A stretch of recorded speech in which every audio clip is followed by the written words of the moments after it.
Nilaga, sinabawang laman buto, taba ng carne.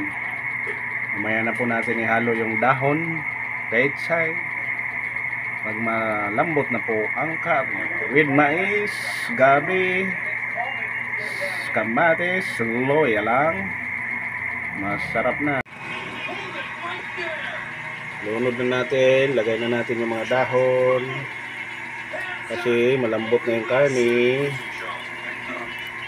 Ito, dumiyan ng dahon, masarap yan, masustansya sa katawan ng dahon na yan. Ayan, mamaya magiging okay na yan. Sarap na yan, mamaya luto na yan. Luto na yung dahon, okay na. Ready to serve. Ready to serve na siya. Luto na, masarap.